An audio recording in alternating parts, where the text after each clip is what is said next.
여러분 안녕하십니까? CJB 아침 뉴스입니다. 화성 연쇄살인 사건의 유력 용의자 이춘재가 화성 사건 외의 추가 범행도 자백했습니다.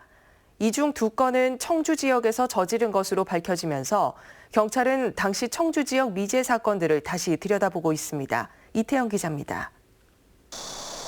화성 연쇄살인 사건의 유력 용의자인 이춘재가 9건의 화성 사건 외에 5건의 추가 범행을 자백했습니다.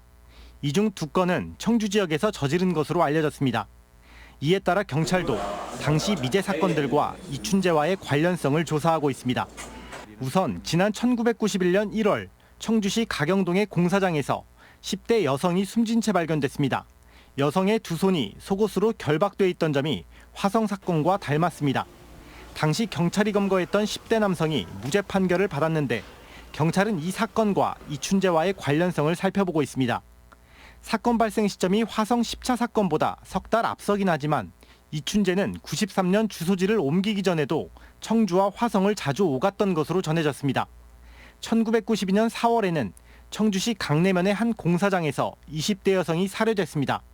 이 사건 또한 시신의 양손이 스타킹으로 묶여 있었고 미제 사건으로 남아 있습니다. 1992년에는 부녀자 살인 사건이 연이어 발생하기도 했습니다. 경기 남부지방경찰청은 최근 청주 지역 경찰서를 방문해 91년부터 94년 사이 청주에서 발생한 미제 사건들을 다시 확인했습니다. CJB 뉴스 이태현입니다. 쓰레기와의 전쟁을 선포한 충주시가 일단은 유리한 고지를 선점한 것으로 보입니다. 가장 먼저 내 고장은 내가 지킨다는 우리마을 지킴이 활동이 효과를 보고 있습니다. 김기수 기자가 취재했습니다. 마을 뒷산에 몰래 버린 음식물 쓰레기가 넘쳐납니다. 폐기물이 쌓여 작은 산까지 이뤘고 제대로 처리하는 비용만 6천여만 원에 달합니다. 하지만 최근 들어선 불법 투기 즉시 투기 사실을 확인하는 시스템이 가동되기 시작했습니다. 충주시 동양면과 중앙탄면에 몰래 버린 수백 톤의 건설 철거 폐기물은 우리마을 지킴이 회원들이 찾아냈습니다. 우연히 이 길을 보니까 여기 하얀 게 밑에 모퉁이 조금 보여서 그래서 올라와 보니까 이렇게 많이 갖다 투기가 돼 있더라고요. 우리마을 지킴이가 활동을 시작하고 적발된 불법 투기 건수는 7건, 400여 톤의 불법 폐기물을 우리마을 지킴이들이 찾아낸 겁니다. 제때 확인하고 처리하지 않았다면 2억 원에 가까운 세금이 들어갑니다. 사후적으로 조치하게 되면 많은 인력, 또 많은 시간, 또 많은 비용이 투자되기 때문에 저희들이 예방적 조치가 가장 중요하다고 생각합니다. 충주시의 우리마을 지킴이는 337개 마을, 충주시 전역에서 24시간 감시 활동 체계를 구축해 활동하고 있습니다. CJB 뉴스 김기수입니다. 아프리카 돼지열병이 발생한 상황에서도 청주공항을 통해 불법으로 해외 축산물을 들여오다 적발되는 사례가 끊이지 않고 있습니다.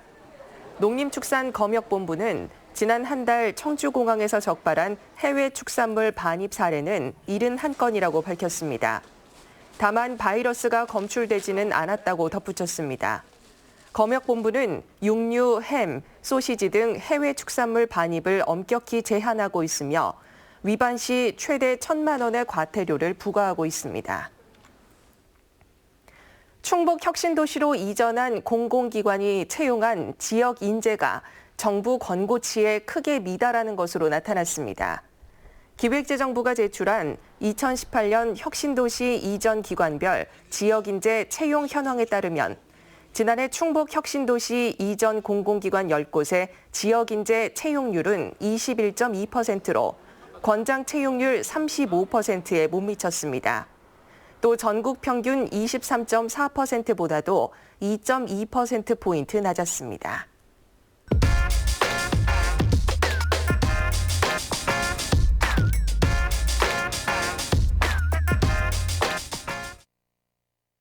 세종시 도시 규모가 커지면서 충북 인구를 흡수하는 이른바 세종시 빨대 현상에 대해 걱정이 많았죠. 그런데 실상을 살펴보니까 그리 위협적인 수준은 아니었습니다. 지난해 세종시 전입자의 전 거주지를 보면 대전 사람이 압도적인 1위였습니다. 충북은 6천 명 가까이 되는데 경기도 충남에 이은 4번째였습니다. 이 숫자가 충북에 과연 어떤 영향을 미쳤나 한번 보시겠습니다. 2012년도엔 타 시도에서 충북으로 전입해온 인구가 7만 8천여 명, 충북에서 타 시도로 전출간 인구가 7만 4천여 명으로 충북에 4,600여 명이 순유입됐습니다. 그런데 2018년도에도 별 차이가 없습니다. 오히려 전입 인구가 좀 더 늘어나서 순유입 인구는 증가했습니다.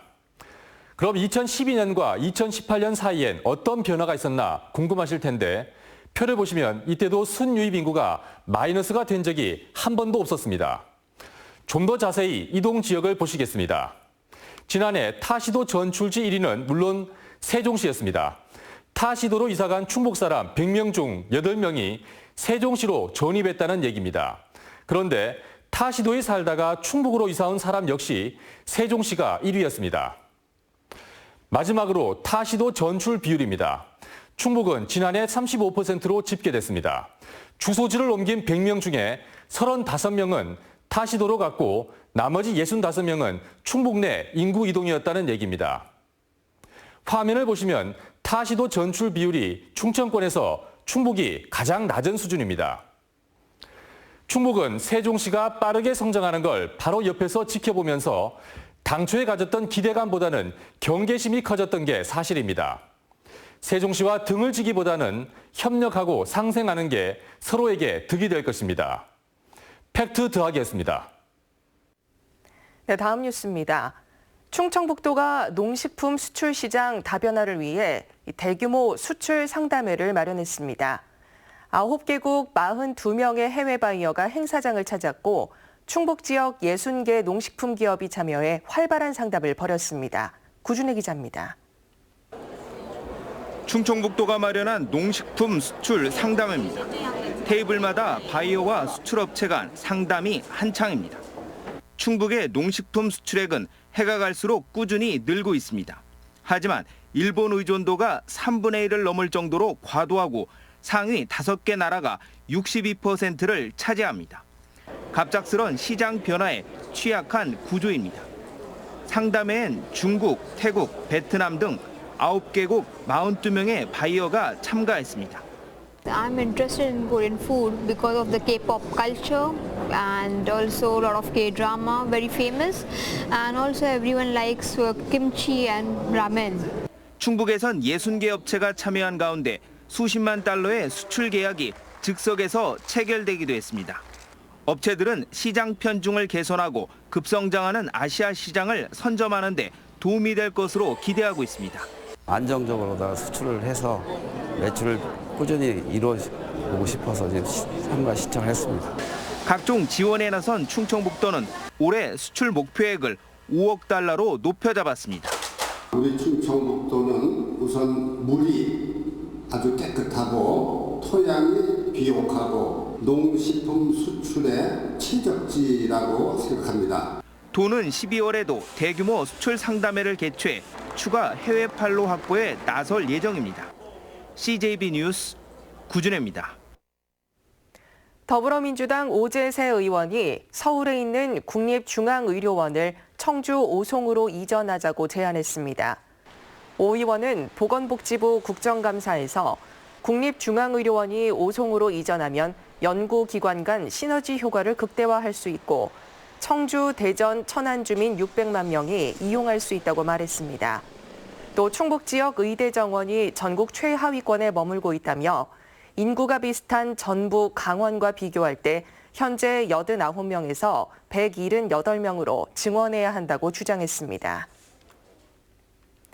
도내 사립학교 법인들이 미납한 법정 부담금을 도교육청이 혈세로 메우는 행태가 개선되지 않고 있습니다. 교육청 자료에 따르면 지난해 도내 23개 사립학교 법인의 법정 부담금 납부율은 15.7%로 67억 원 가운데 10억 5천만 원을 납부하는 데 그쳤습니다. 도내 사학 중 유일하게 법정 부담금이 10억 원대인 청석학원은 4,800만 원을 납부하는 데 그쳤고 반면 신흥학원과 대제학원은 전액을 납부해 대조를 보였습니다.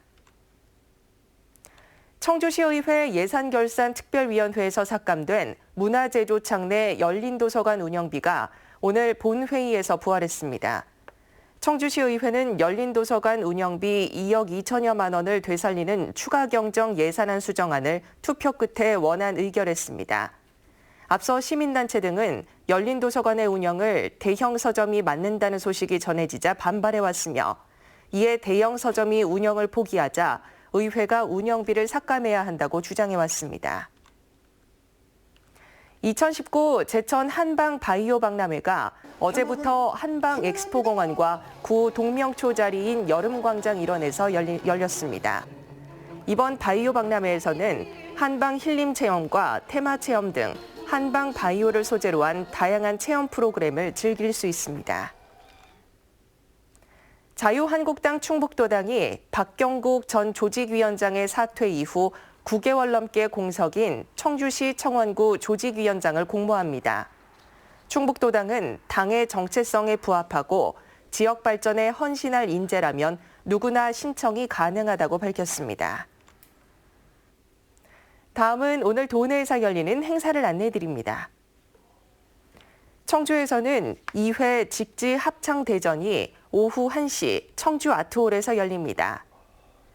충주에서는 2019 충주 농산물 한마당 축제가 오전 11시 세계무술공원 일원에서 열리고 서울 시티발레단 동아발레 백조의 호수가 오후 7시 30분 호암체육관에서 펼쳐집니다.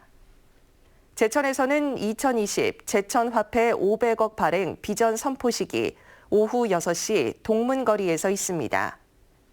증평에서는 증평 인삼골 축제가 나흘간의 일정으로 오늘 개막하고 오후 1시 인삼골 건강 가요 무대를 비롯해 다양한 프로그램이 저녁 늦게까지 이어집니다.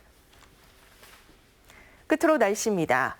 제18호 태풍 미탁의 북상으로 어젯밤 충북 전역에 내려졌던 태풍주의보는 오늘 새벽 3시를 기해 모두 해제됐습니다. 지금까지 추풍령에 164mm, 청주에 71mm의 비가 내렸고 충주엔 순간 최대 초속 18.2m의 강풍이 불기도 했습니다. 오늘은 오전까지 강풍에 주의하셔야겠고 오후에 서쪽부터 비가 그치겠습니다. 오늘 낮 기온은 24도에서 28도의 분포가 예상됩니다. 이상으로 CJB 아침 뉴스를 마칩니다. 고맙습니다.